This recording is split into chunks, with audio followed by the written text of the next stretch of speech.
marroquina eu já tinha aqui citado para vocês. Eu vou resumir para ficar bem fácil da compreensão. A questão marroquina, ela está envolta daquele contrato assinado entre a Inglaterra e a França chamada de Entente Cordiale, que dizia o quê?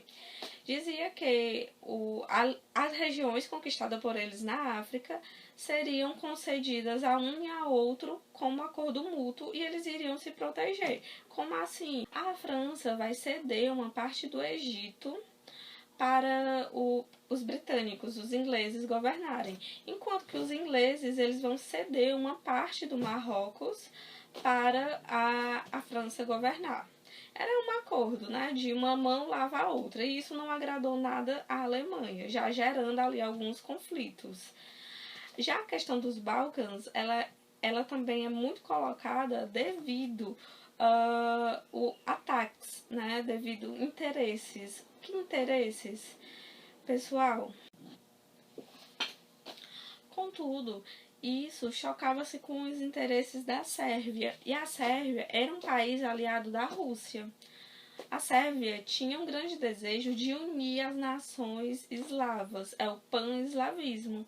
Então você vê aí uma única região sendo disputada por interesses tanto de um bloco da Alemanha, como a Tríplice Aliança, com interesses do bloco da Tríplice Entente. Pessoal, a questão dos Balcãs, o que vai acontecer? Essa região ela era governada pelo Império Austro-Húngaro, e o Império Austro-Húngaro era aliado da Alemanha.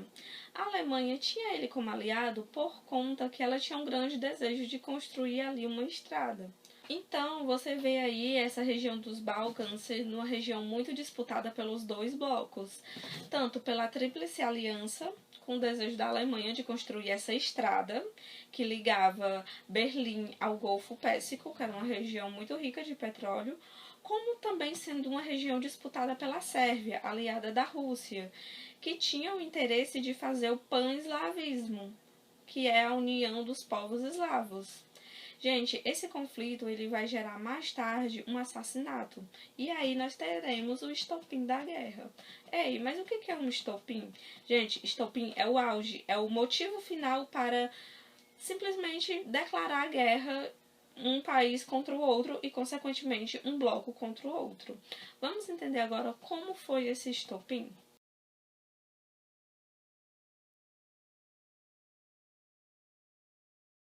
Então, gente, como é que foi esse estopim da guerra?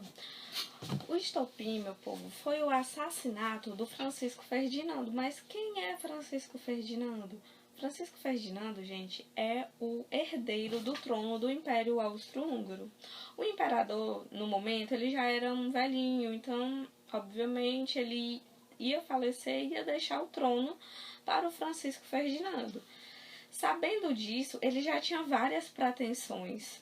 Ele já imaginava anexar a mais países eslavos, porque o Império Austro-Húngaro já tinha ali dentro dele países eslavos. Lembra que os eslavos é um povo de interesse ali da Rússia, da Tríplice Entente? Então isso aí também já gerava um conflito. Os sérvos, eles não é sério. Então, gente, o estopim da guerra, ele vai começar a partir do assassinato do Francisco Ferdinando. Mas quem é Francisco Ferdinando? Pessoal, ele era um príncipe herdeiro do Império Austro-Húngaro.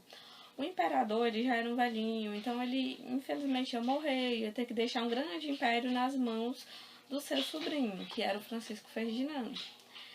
Sabendo disso, ele já tinha várias pretensões. Ele pretendia anexar ali regiões, países eslavos. Então, pessoal, esse foi o estopim da guerra, o assassinato do Francisco Ferdinando. E o Francisco Ferdinando, sabendo disso, ele já tinha várias pretensões de anexar regiões ali da Sérvia. E antes mesmo de assumir o trono, todo mundo já sabia que ele ia ser o herdeiro. Ele resolve, então, visitar a Bósnia, que era uma região que ele pretendia. Meu povo, os sérvios, que era a população desse local, não gostavam da ideia de ser anexado a potências ocidentais. A Sérvia, gente, como era um país que estava sendo banhado pelo nacionalismo, todas as pessoas lá estavam com esse sentimento nacionalista, eles não gostavam nada da ideia de ser anexada a um império austro-húngaro. Eles gostavam da origem deles, que era eslava, eles tendiam ao pan-eslavismo. E sabendo disso, alguns grupos nacionalistas mais radicais começaram a planejar o assassinato do herdeiro do trono. Houve duas tentativas. A primeira não deu certo, a segunda deu certo. Um jovem de 19 anos, um estudante, ele conseguiu dar um tiro na esposa e no Francisco Ferdinando. Quando eles estavam fugindo da primeira tentativa de assassinato, que foi um grupo que chegou lá para assassinar eles e não conseguiu, porque erraram o alvo, jogaram a bomba em um outro carro. Então eles resolvem pegar um desvio. Só que ao pegar esse desvio, eles acabam se encontrando com um jovem estudante sérvio, apaixonado pela Sérvia, banhado pelo nacionalismo, que dá 2 tiros.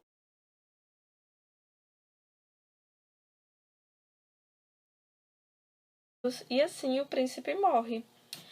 Dada essa circunstância, o Império Austro-Húngaro exige que os sérvios se retratem, que abram uma investigação, e não é aceito, né? Lógico, eles não iam aceitar.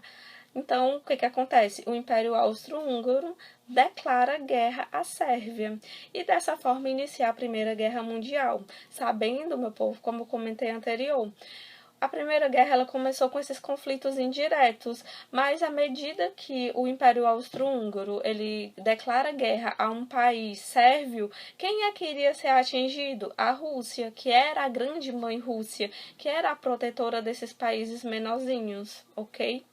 E aí inicia a Primeira Guerra Mundial e nós vamos estudar em nossas próximas aulas as fases dessa guerra. Por hoje é só. Vamos aqui só finalizar fazendo uma recapitulação dos motivos para a guerra. Então, gente, o primeiro motivo que foi citado aqui na aula foi o imperialismo, né, que é conflitos territoriais que já vem lá das colônias e que lá nessas colônias foi assinado acordos que desagradou. Então, a gente pode citar imperialismo, esses acordos que desagradou a Alemanha, que interesses se batiam de frente, nós podemos chamar de política de alianças, como a questão marroquina e o conflito dos Balcãs. Podemos citar aqui também o revanchismo francês. O que é o revanchismo francês, gente?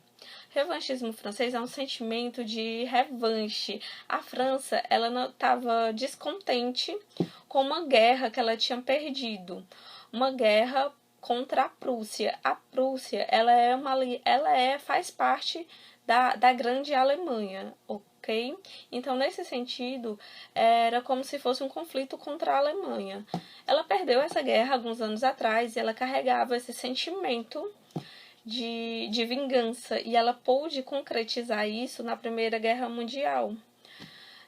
Nessa guerra que ela perdeu, só para vocês terem uma ideia, ela perdeu uma região muito rica, uma região chamada de Alsácia-Lorena, perdeu para a Alemanha. E ela vai contestar, ela vai querer de volta essa região. Então, a gente pode sim considerar o revanchismo francês como motivo para a Primeira Guerra Mundial. Recapitulando de novo aqui: imperialismo, políticas de aliança, revanchismo francês, expansionismo russo, nacionalismo. Pessoal, tudo isso aí foram motivos, certo? Para a Primeira Guerra. O estopim foi o assassinato do Francisco Ferdinando, mas esse assassinato ele está rodeado desses sentimentos, rodeados desse nacionalismo. O que é o nacionalismo, gente? Nacionalismo é aquele cidadão, é um sentimento que envolve aqueles cidadãos de achar que o seu país é melhor do que qualquer outro, achar que ele deve ter a melhor indústria, que todos os outros devem ser submissos a ele, é fazer com que o seu país seja o primeiro, acima de tudo, embora isso custe vidas, embora isto danifique o meio ambiente. É um nacionalismo cego, é um amor pelo seu país, só que um amor cego, que acaba fazendo mais mal do que bem. Então, vamos agora estudar as fases da Primeira Guerra na nossa próxima aula. Beijão e até a próxima.